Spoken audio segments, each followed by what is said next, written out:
귓속말은 은밀합니다. 네트워크란 게 내놓고 만드는 편가르기라고 한다면 귓속말은 몰래 만드는 편가르기입니다. 그래서 은밀합니다. 귓속말을 하는 상대가 누군가에 따라 적과 우리가 갈립니다. 귓속말의 여형사 이보형은 상대를 바꿔가며 귓속말을 나눕니다. 적과 우리가 자주 헷갈립니다. 주로 로펌이 무대고 판사들의 검은 거래가 귓속말의 주요 컨텐츠입니다. 기억상실은 무섭습니다. 일시적이건 영원하든 무서운 결과를 가져옵니다.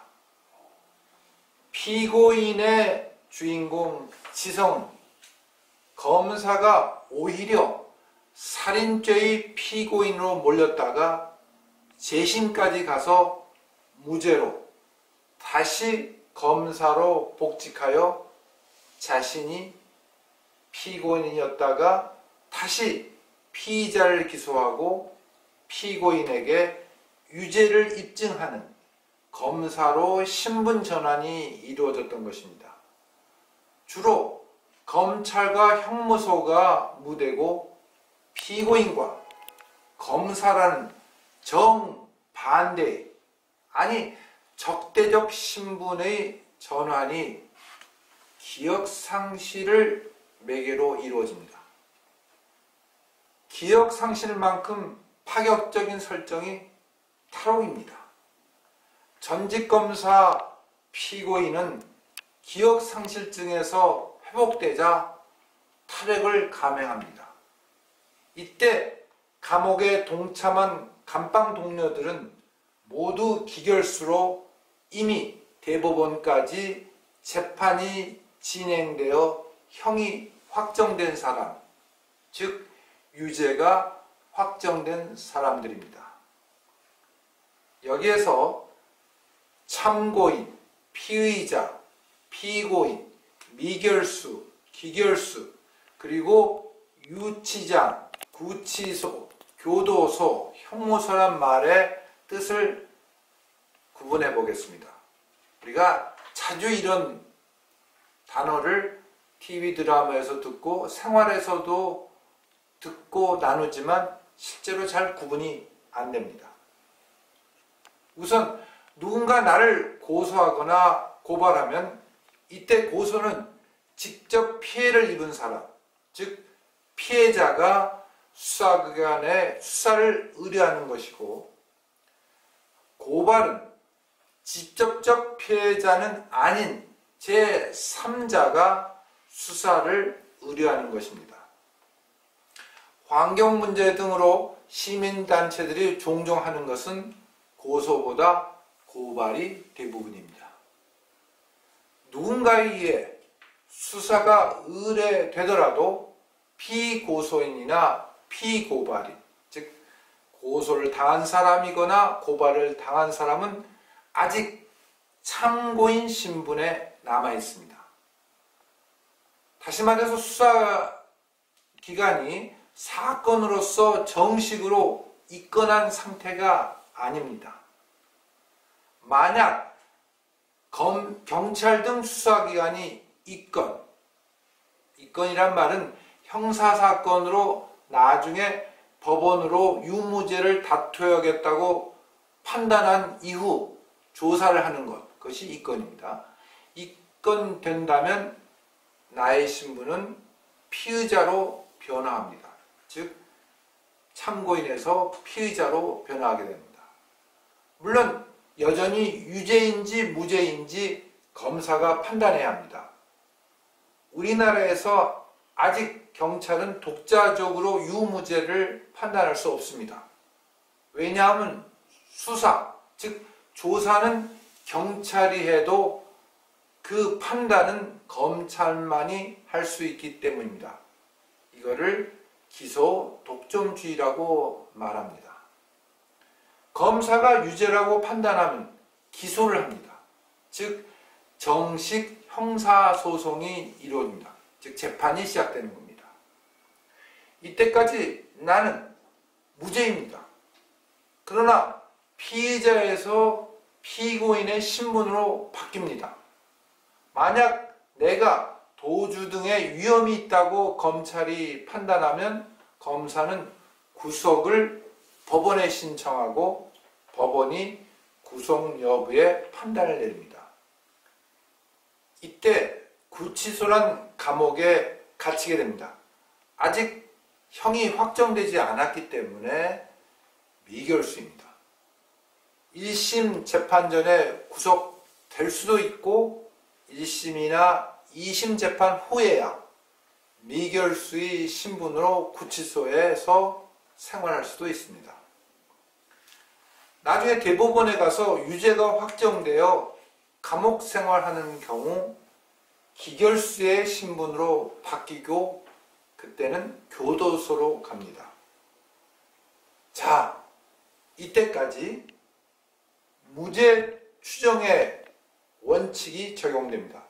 쉽게 말해서 대법원에서 유죄가 확정될 때까지 나는 피고인의 신분에 불과합니다.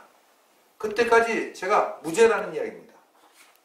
특히 판사는 처음부터 피고인이 무죄라는 생각에서 재판하는 것이 원칙입니다. 이거를 무죄 추정의 원칙이라고 부릅니다.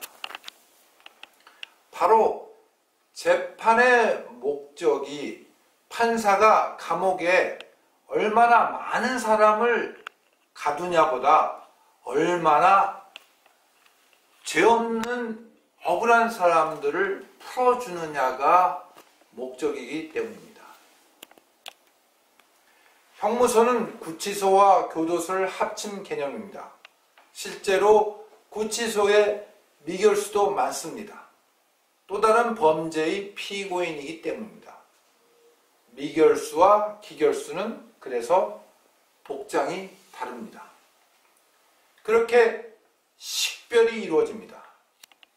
대법원 판결로 기결수가 된 후에 만약 무죄란 사실을 발견하면 재심을 청구할 수 있습니다.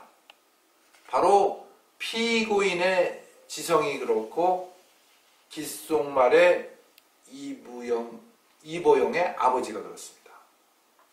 이들 두 사람은 재심이란 목표를 갖고 몸부림칩니다.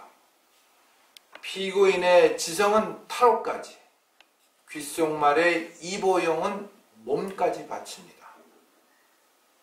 이들이 원하는 재심은 청구 자체가 어렵고, 즉 신청하기가 매우 어렵고 재심을 통해 무죄로 번복되는 경우도 거의 없습니다. 이렇게 재심이 어려운 것은 법의 안정성을 확보함이라고 하는 것이 대법원의 설명입니다. 그래서 지성이 탈옥도 불사하고 이보영이 온갖 수모를 감수합니다. 피고인의 지성은 검사, 그리고 귓속말의 이보영은 경찰입니다.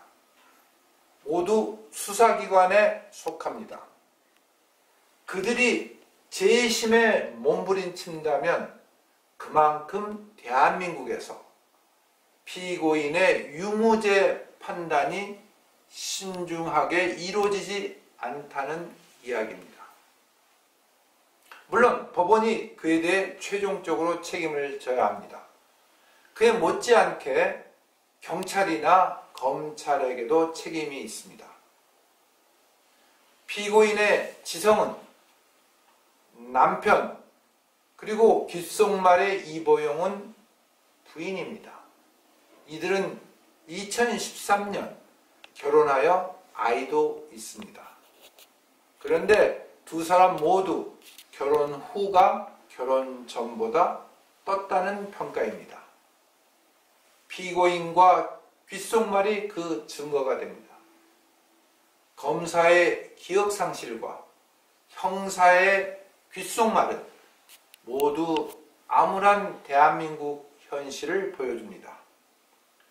그들의 공통 목표, 재심 역시 암울한 현실을 시사합니다. 그래서 시청자의 입장에서는 기억상실과 귓속말도 모두 해피엔딩으로 가야 하는 당위성을 느낍니다. 이 같은 시청자의 심정을 알아 기억상실의 지성은 재심을 통해 해피엔딩을 보여줍니다. 그래서 귓속말로 아내 이보영에게 해피엔딩으로 끝날 거라고 속삭이고 있는 것은 아닐까요?